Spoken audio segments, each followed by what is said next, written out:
welcome to Igcse email writing.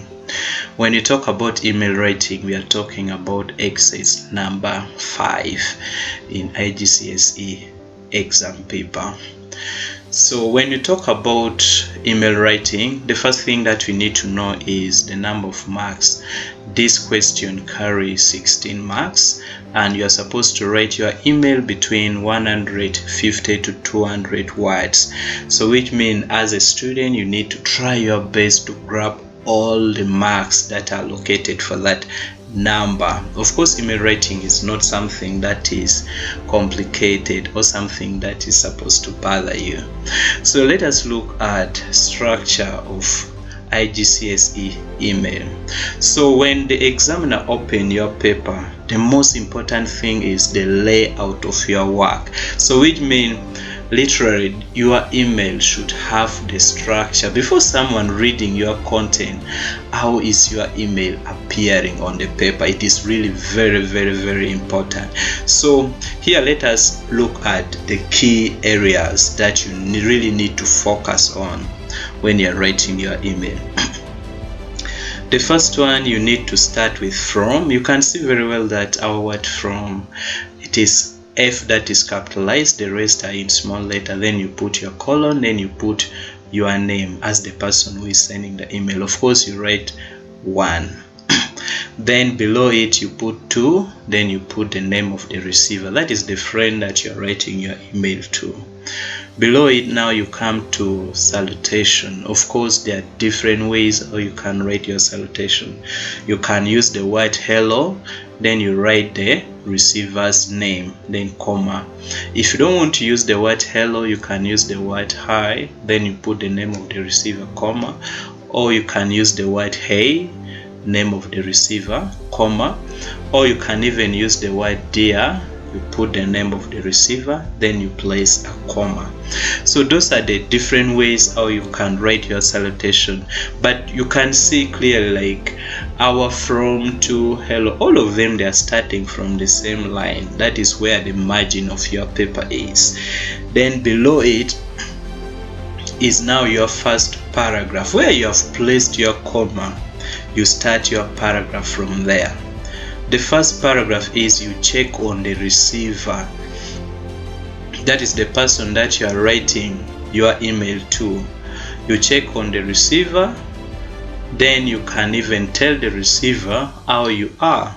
For example, you can say, how are you? I hope everything is fine there. I am also fine. My studies are still going on well. Then after checking on the receiver, another thing that you do still in the first paragraph is you express the purpose for writing your email. I am writing this email to inform you about my graduation party. If at all you are writing about graduation party. So I'm going to show you where you pick the purpose from your question. It is always indicated in the first line. Of course, we are going to look at it. So coming to your second paragraph, you expand your prompt number 1 in the second paragraph. Then prompt number 2 in paragraph number 3. Then prompt number 3 in paragraph number 4. So it means basically you're going to write your email in around 4 paragraphs. Of course now we know the purpose of the different paragraphs. So after writing your paragraph number 4, that is about your prompt number 3, then you put your closing. Of course the neutral closing that you can use is your friend, then you place a comma, you write your name, the one that you have indicated above as the sender, you write that one name below it. So you can use the word your friend by or friend as your closing, or you can even use only the word by to put your closing. Of course there are many ways how one can close, but it is very important to make your closing to appear. Then you write your name below it. There's nothing like any need of signing your email. So let us take a look at the question itself. As I said that the purpose is always indicated on the first line of the question. Let us look at this one. You and your family recently went on a day trip. During the day, something surprising happened and you want to tell your friend about it. Write an email to your friend about the day trip. In your email you should. So when you look at the first sentence itself of the question, it is telling you the purpose why you should write email to your friend. So here the purpose is about a day trip. So which means in your first paragraph you need to indicate the purpose where you are writing the email. You take from the first line. Then what we mean by prompts, they are the one that you are seeing on the 3 dots. The first prompt is explain where you went. That one you handle in paragraph number 2. The second prompt is describe the surprising thing that happened. That one you handle in paragraph number 3. And then the last one, say how you felt about the day trip. This one you handle in paragraph number 4.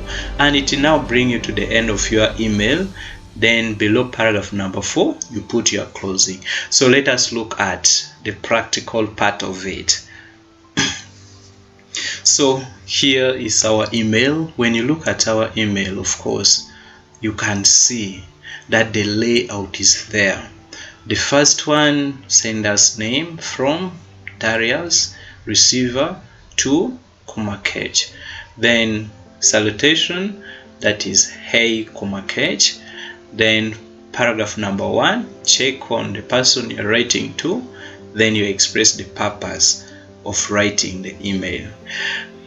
Paragraph number 2, that is prompt number 1. Paragraph number 3, prompt number 2.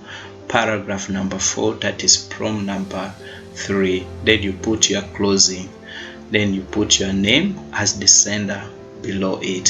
So try to make your email to be neat, very neat, with the proper handwriting, proper paragraphing, because it is the one that gives the first impression to the person who is going to mark your work. So it matters a lot. So that is how you're supposed to organize the content of your email and how you can precisely write your email. Thank you so much for watching. Please subscribe to the channel.